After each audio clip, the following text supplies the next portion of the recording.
I'm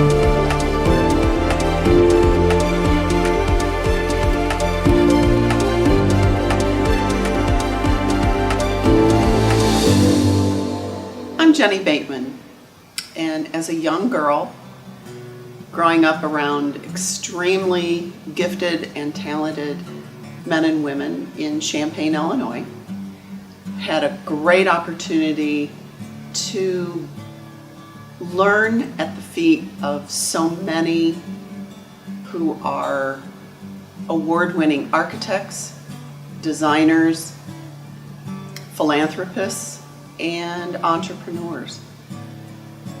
I was also blessed to have my 4-H leader really understand how to deal with my inquisitive nature. And she actually took me all the way through with the home goods, as they called it at that point in time. Took me all the way to nationals with a 2-piece suit. And once you get to nationals, you're sitting on a stage completely by yourself at a table, and the judges take your garments and cut them completely apart. Then, by cutting them apart, they gave them back to you, and you had to reconstruct the entire garment. So you had a sewing machine, pins and needles, and thread. They wanted to know you had done the work yourself. And I've carried that through all these years to where I am today. So as an educational opportunity, I got to take classes through the University of Illinois since I was about 10 or 11 years old. And I would ride my little pink Schwinn bicycle all the way to the U of I, park it, lock it, and one of the most, well, 2 very inspirational professors, and for the life of me I cannot remember their names, but I remember their faces, I remember their hands, the way they touched materials. One was a textile designer, and she taught everything from batik, silk painting using dyes. She taught indigo work, and then took all of that into weaving textile design. So surface design is something that's almost second nature to me. The other professor was a very Midwest man. His name is Preston Jackson. And Preston was the TA. He was working on his master's in sculpture. And he made the comment that I've never forgotten, and that was, you probably don't have much to say as an artist until you're about midway through your career. And then you better start working on your story. I worked with Preston developing the Contemporary Art Center in Peoria, Illinois. That was in like 94, 95.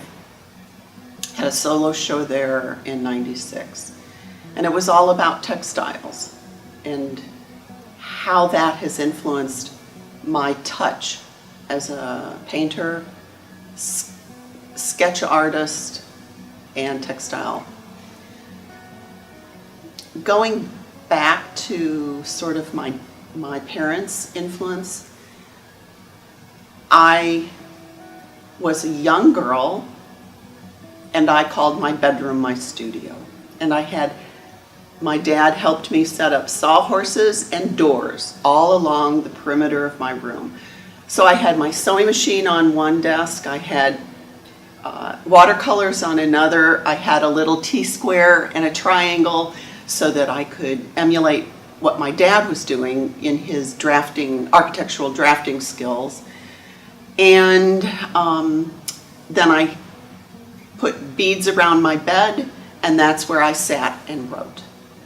So I was encouraged all along, both at the University of Illinois, Eastern Illinois University, the Art Institute in Chicago, and then by an amazing number of men and women who then saw something and encouraged it, nurtured it, coached it, and so now, as Preston would say, now I have a story to tell.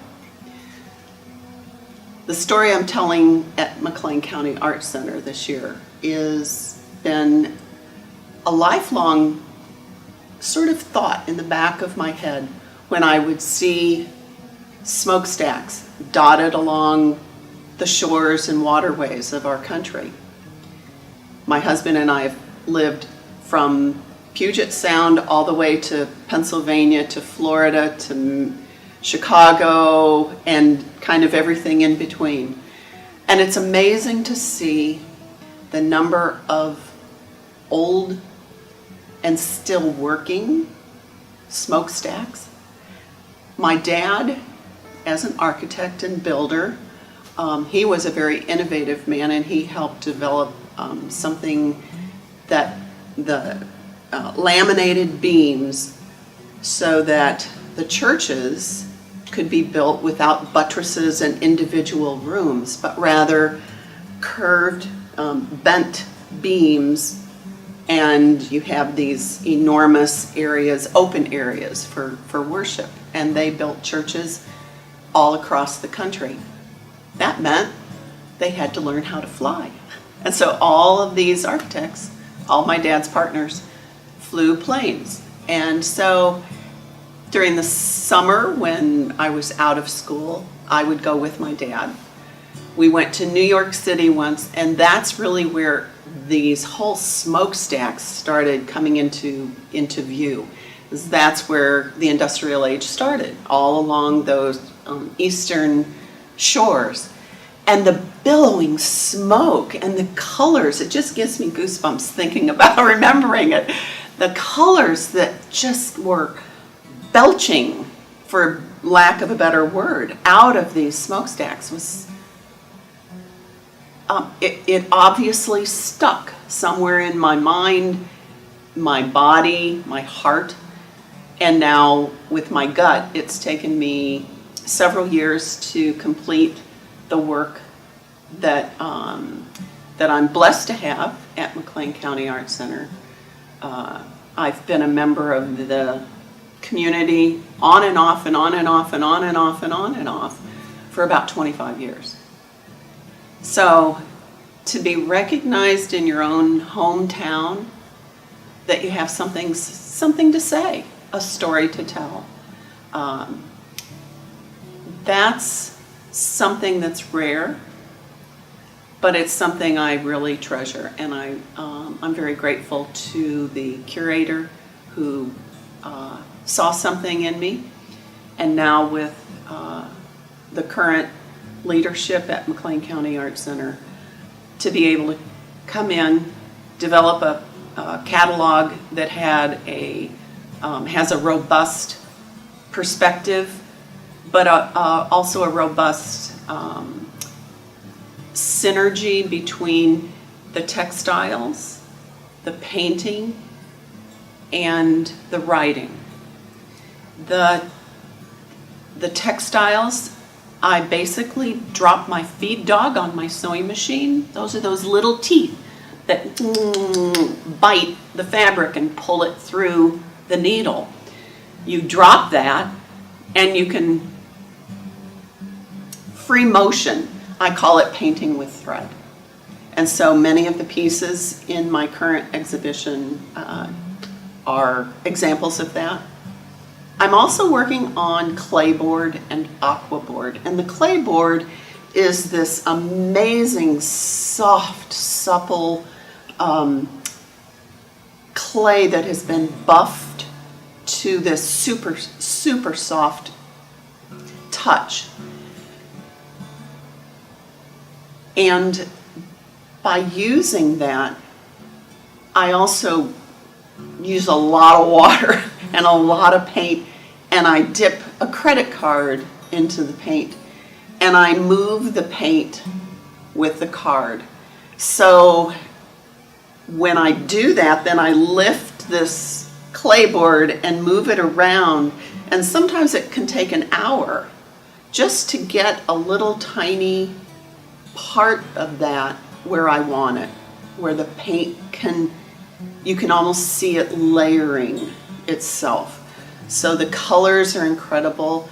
I also am so excited about a particular paint that has minerals that have been pulverized and added to the watercolor paint. It is not glitter. It isn't anything man-made. It's all minerals that have been mined and pulverized, and you get this incredible illuminated color. So with that, what I'm really trying to do with this particular body of work is to capture that essence of the atmospheric conditions. To be able to say, how the sun catches those minerals that are floating out of the smokestacks, and how they can, even though it's a devastating piece to our environment, how you can find exciting color, atmosphere, conditions that just somehow speak to something deep inside my head. So that's kind of where I am as an artist. I have a lot of opportunities that are manifesting as a result of this body of work. I have a solo exhibition at the Southern Alleghenies Museum of Art in 2023, and they want smokestacks, but they want smokestacks that are typical to Pennsylvania, the East Coast. So those will probably take on a whole different atmosphere than those that I've traveled along the Illinois waterways. I've also, as a signature member of the International Society for Experimental Artists, doing a talk about innovation. What does it really mean to innovate, to experiment as an artist? When do you know you've succeeded? When do you know you've failed? Oh, I've failed a lot. But with those failures comes the success of just finding what it is I'm looking for. So that I'll be talking to a international symposium on Mackinac Island the third week of September of this year. And going through that, we've also added a keynote opening of the Yes Trio.